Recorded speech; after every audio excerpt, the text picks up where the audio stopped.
ครับสวัสดีครับพี่น้องครับมื้อนี้มาพบพอกันอยู่ที่สวนของบ่าวศักดิ์ศรีสวนผสมผสาน6 ไร่นะครับ6 ไร่ร่วมพื้นที่บ้านนะครับแต่ก่อนนี่ก็เป็นคนที่เฮ็ดเกษตรบ่ประสบผลสำเร็จนะครับเสียเงินเสียทองไป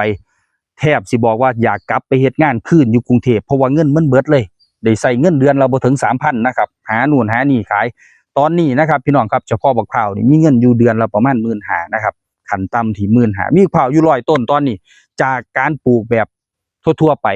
นะครับแบบทั่วๆไปมีเคล็ดลับจังไดเดี๋ยวมื้อนี้สิเว้าสู่ฟังแบบเบิดเปลือกเลยเนาะครับเนาะตัวนี้ปลูกในแบบของคันนาเป็นไงครับตัวนี้แซงนี่20กว่าหน่วยนี่แล้วก็มีแซงน้อยอีกพี่เนี่ยบักพร้าวมันต่อหมากต่อหยังขึ้นไปเรื่อยช่วงนี้ใกล้สิฮอดช่วงหน้าหนาวเด้นี่ต่อหมากขึ้นไปเรื่อยนะครับนี่ต่อหมากขึ้นไปเรื่อยเต็มข้ออยู่จังซี่ตัวนี้ก็สิได้ต่อปีนี่อยู่ที่ประมาณ150ถึง200หน่วยต่อต้นบ่าวศักดิ์ศรีส่งหน่วยละ15ถึง20 บาทนะครับราคาตรงนี้เฮาต้องไปหา1ล่ะบ่แม่นส่งน้ำร้านค้าที่เขาร้านส่งเด้เฮาต้องไปหาร้านส่งที่เขาขา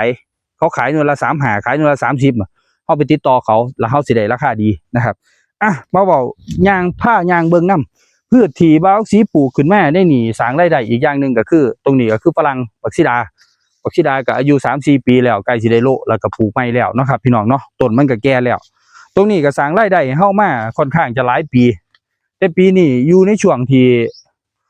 เฮากำลังสิแต่งต้นมันใหม่นะครับแต่งต้นใหม่เพื่อเอาผลผลิตนะครับได้ประมาณ2รอบต่อปีที่บ่าวสีเฮ็ดบ่ค่อยมีเวลาปานใดเนี่ยบักพร้าวทุกต้นสิออกลูกแล้วก็สิดกทุกต้นนะครับมีการตัดขายทุกๆเดือนทุกๆ15วันเงินจากการขายบักพร้าวมันถึงได้หลายจริงๆบักพร้าวน่ะมันมีส่งทุกมื้อล่ะครับมีส่งทุกมื้อลักษณะการขายบักพร้าวนี่มันขายอยู่3ระดับด้วยกันนะครับต้นนี้ก็ดกคักคือกันทุกต้นน่ะดกเบิดการขาย3ระดับของเผาเว้าเรื่องการขายก่อนสิเว้าเรื่องบำรุงก็คือ1เฮาขายหน้าสวนอยู่ที่ประมาณ6ถึง7 บาท5 6 7 8ดังนั้นบ่าวศักดิ์ศรีตัดข้อที่1ออกบ่ขายหน้าสวนถ้าหน้าสวนถ้าจะมารับราคาให้ได้คือ15 บาท2ก็คือไปส่งพ่อค้าร้านส่งตอนนี้ราคาบักพร้าวก็อยู่ที่ประมาณ20ถึง25เฮาก็ไปส่งร้านเพิ่น15 บาทแล้วให้เพิ่นเอาไปขายต่อ20ถึง25 บาทนะครับเฮาเลือกคัดสรรหน่วยงามๆแซงงามๆเนื้อได้เข้าพร้อมสิเข้มราคาเฮาก็เลยขันสูงได้ถ้าผู้ใดเอาไปส่งบอกว่าให้มาตัดเองไม่ต้องเอาไปส่งแต่อยากได้15เป็นไปได้ยากแฮงครับพี่น้องครับเฮาต้องมาเรียนรู้เดี๋ยวมื้อหลังสิบอกเคล็ดลับการเลือกบักพร้าว7 วิธีที่บ่าวศักดิ์ศรีใส่อยู่ในสวนของเจ้าของมาแบ่งปันให้พี่น้องฟังแต่ว่ามื้อนี้เอาในเรื่องการบำรุงการใส่ปุ๋ยก่อนนี่ครับมาเบิ่งต้นนี้บานนี่ต้นนี้ออกลูกเต็มข้อเต็มทลายเต็มข้อจนหอดหมากหน่อยหมากยังมีจำนวนทางใบประมาณ22ทางใบนะครับ22ถึง25ทางใบนะครับถือว่าสมบูรณ์ในเรื่องนี้เฮาสิต้องเติมพวกปุ๋ยถ้าต้นมันสมบูรณ์แนวนี้เติม0060ให้นักเข้าไปเพื่อจะให้หมากเขามีการบำรุงอย่างต่อเนื่องนะครับแต่ว่าถ้าต้นใดมีใบบ่หลายบัดนี้เฮ็ดจังไดบัดนี้ทางนี้นี่ต้นนี้มีใบประมาณถ้าเท่าที่นับเบิ่งแล้วก็สิประมาณอยู่20แต่ว่าหมากเพิ่นดกแห้งหมากเพิ่นรอบนี้เป็น100หน่วยนี่ครับเป็น100หน่วยในรอบของความดกจังซี่เฮาจะต้อง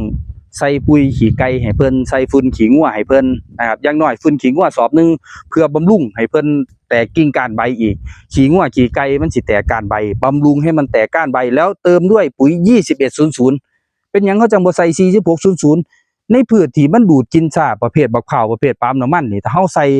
4600มื้อนึงมันระเหยไปมันกินบ่ทันมันบ่คือจังเฮาปลูกพริกปลูกผักเด้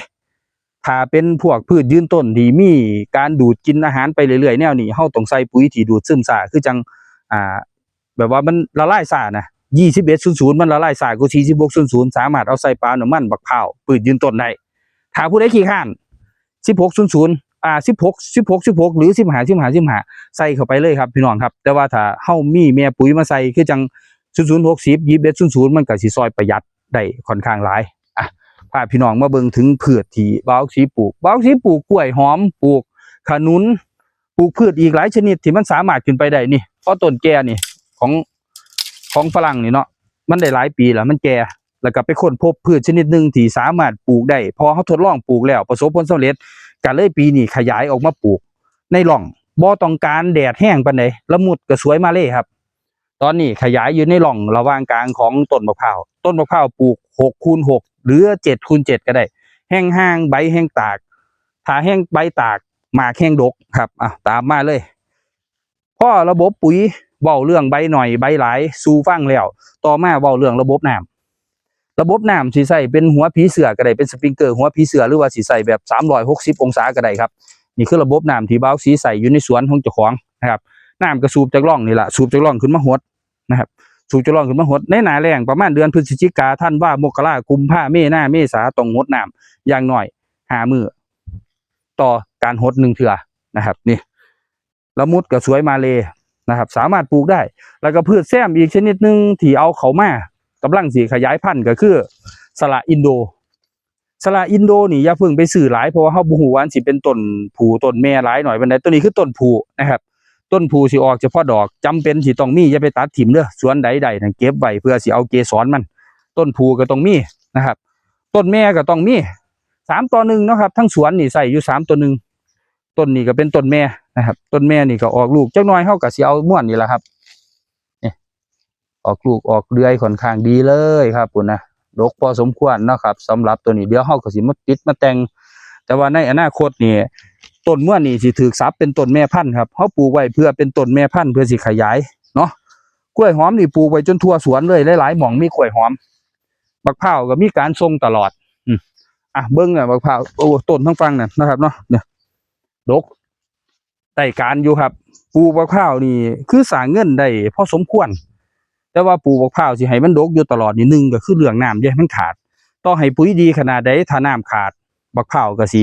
โลนนะครับมันเป็นปัญหาของการปลูกบักพร้าวดังนั้นพี่น้องที่สิปลูกบักพร้าวต้องอย่าให้ขาดน้ำ3-4 มื้อก็ได้หดให้ชุ่ม4 มื้อหรือ1 อาทิตย์หดให้ชุ่มในช่วงนั้นแต่ว่าคำว่าหดให้ชุ่มเนี่ยมันสำคัญช่วงนั้นมันมีต้นทุนเรื่องการหดน้ำเนาะมันก็สิมีค่าฟืนค่าไฟแต่ว่ามันก็สิได้ถูกตอบแทนมาด้วยมูลค่าของมะพร้าวที่มันเพิ่มมากขึ้นตั้งแต่เดือนมกราคมกุมภาพันธ์เมษา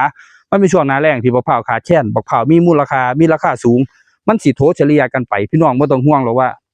แต่หดน้ำมันก็มีต้นทุนขึ้นนี่ว่ามีต้นทุนขึ้นกำไรก็สิน้อยลงอย่าไปคิดตรงนั้นพอต้นทุนมันเพิ่มขึ้นแต่ว่ามันมาโถเฉลี่ยโดยราคามะพร้าวที่มันสูงขึ้นในช่วงหน้าแล้งนะครับการปลูกมะพร้าวเนาะปลูกอันนี้ขั้นหน้านี่ดีกว่าไว้ให้หนูให้ในมันอยู่ครับปลูกมะพร้าวขายไปเรื่อยๆครับขายไปเรื่อยๆปลูกกล้วยแซมปลูกละมุดก็สวยมาเลยหรือแม้กระทั่งพืชชนิดหนึ่งที่บ่าวสีนำมาปลูกเป็นพืชไต่ล่มพืชลำไรสามารถให้ผลผลิตได้ดีทุกๆปีสามารถเก็บขายได้ก็ปลูกอยู่สวนข้างบนเป็นการทดลองแต่ว่าเอาลงมาสวนของรูปนำให้เบิ่งบักพร้าวของเฮามันสิบ่มีขาดข้อมันสิมีหน่วยน้อยหน่วยหยังขึ้นมาเรื่อยๆแต่ขึ้นมาเรื่อยๆสำหรับหน่วยน้อยนั่นคือการสะสมปุ๋ยมันได้แล้วก็เฮาบ่ปล่อยให้บักพร้าวของเฮาขาดน้ำถ้าขาดน้ำปุ๊บมีโอกาสที่ดอกสิร่วงหมากสิร่วงค่อนข้างหลายนะครับถ้าปุ๋ยบ่พอกิ่งก้านใบบ่หลายพอต่อให้เป็นดอกเป็นจันทร์มาก็โลนนะครับสิยกตัวอย่างต้นที่มีใบมีหยังค่อนข้างหลายๆมายืนเป็นแปลนทั้งฟังพี่เลยครับมือกล้องเฮานี่ครับแพนขึ้นไปเบิ่งทั้งฟังพี่อย่างมานำบาวสีเลยก็สิได้เห็นว่านี่ตัวนี้ก็สิประมาณอยู่ที่ประมาณ15-16 ถึง 20 หน่วยต่อทลายนะครับ10ขึ้น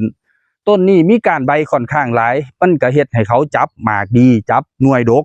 ต้นที่มีกิ่งก้านใบหน่อยเป็นจังได๋ครับบาดนี้นี่ต้นนี้กิ่งก้านใบเพิ่นบ่หลายจะต้องบำรุงด้วยปุ๋ยคอกแล้วก็2100ดังที่ว่านะครับเนาะถ้าก้านเพิ่นมีบ่หลายการจับทลายของเพิ่นก็น้อยไปนำนอกจากจับทลายหน่อยยังบ่พอหน่วยนี่1 2 3 4หน่วยต้องบำรุงเพิ่มเติมขึ้นตรงนี้ให้ก้านใบเพิ่นหลายขึ้นด้วยปุ๋ยคอกมูลสัตว์หรือว่าหญ้าหมักหรือว่าตัดหญ้ามานี่มาโพะหลายๆนี่เฮาบ่มีฟางเนาะเฮาเฮ็ดหน้าไรเดียวบ่มีฟางเฮาก็เอาหญ้านี่มาโพะเพื่อสร้างความชุ่มชื้นให้กับเพิ่นนะครับให้เพิ่นสร้างใบของเพิ่นซะก่อนอย่าเฝ้าไปเร่งให้เพิ่นเป็นหมากหลายในตอนนี้ถ้าเพิ่นออกจันทร์มาเฮาก็เสียประโยชน์ทิ่มไปซื่อๆเพราะว่าการจับของเพิ่นมันสิจับบ่หลายตรงนี้นะครับให้พี่น้องเบิ่งซะก่อนว่าถ้าต้นเฮามันทางใบหน่อยแนวนี้เฮาต้องเฮ็ดแนวใดนะครับคือการใส่พวกมูลสัตว์พวกอีหยังให้กับเพิ่นเพื่อเสริมสร้างให้เพิ่นสร้างกิ่งก้านใบให้แข็งแรงซะก่อนเดี๋ยวเฮาจังมาเอาผลผลิตเพิ่นทีหลังใจเย็นๆครับได้แน่นอนนี่ ต้ รงนี้ล่ะที่สิเว้าให้ฟังว่าเป็นพืชอีกชนิดหนึ่งที่สามารถเป็นพืชลำไรได้พี่น้องเคยอยู่น้ำบ้านเฮานะต้นบักฟืนบักไฟมันมักขึ้นอยู่ในป่าที่รกชักขึ้นแซมกับหมู่บ่มักขึ้นโดดๆเดียวๆอยู่น้ำบาอยู่น้ำให้นอกให้หน้าได้ครับมันสิขึ้นอยู่กับป่าแล้วก็แซมอยู่กับต้นไม้ใหญ่เท่านั้นจังสิดกดังนั้นเวลาที่เฮาไปป่าเฮาเห็นดกๆก็เลยสังเกตเอามาปลูกกับบักพร้าวเบิ่งปรากฏว่าหมากดกครับดกทุกต้นเลยที่ปลูกอยู่แซมกับต้นบักพร้าวก็เลยเอามาลองเบิ่งนี่ต้นนี้คือทดลองข้างล่างแต่ว่าแปลงข้างบนน่ะมีแล้วครับแปลงข้างบนเฮ็ดแล้วประสบผลสำเร็จได้ขายพร้อมนะครับพี่น้องครับนี่คือการปลูกของเฮาแหล่งน้ำที่มันสำคัญนะครับแหล่งน้ำของเฮานี่มีอยู่สาอยู่ค่อนข้างที่สิหลายหน่วยเลยที่เฮาเฮ็ดไป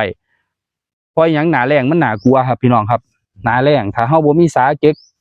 กักน้ำอีหยังต่างๆแนวนี่มันน่ากลัวผลผลิตที่เฮาเฮ็ดมาเบิดปีที่3เนี่ยมันอาจจะสูญเสียไปทั้งเบิดเนื่องจากการขาดน้ำแค่ปีเดียวดังนั้นสาของเฮาจึงมีหลาย1 2 3 4น้องสาก็บ่ได้ปล่อยถิ่มให้เป็นสาหัวโหลดนะครับพี่น้องครับก็มี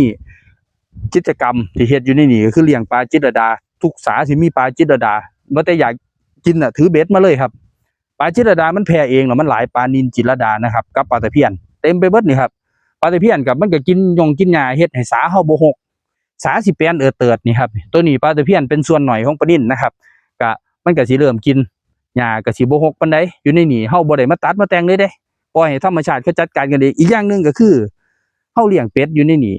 เป็ดที่เฮาเลี้ยงเป็นแบบปล่อยมันบ่ไปหน้าผู้อื่นเพราะว่าหน้าผู้อื่นบ่มีน้ำหน้าผู้อื่นเป็นแค่ที่ธรรมดาที่บ่มีน้ำเลยมีหน้าเฮาทงเดียวที่มีน้ำเป็ดมันก็เลยอยู่แต่หน้าเฮาอยู่แต่หนองน้ำเฮายามมื้อเช้าก็ย่างมาเก็บไข่ไปเลี้ยงแบบปล่อยครับแบบปล่อยมานี่หลายปีแล้วก็บ่ไปหน้าผู้อื่นแต่ว่าช่วงบ้านเขา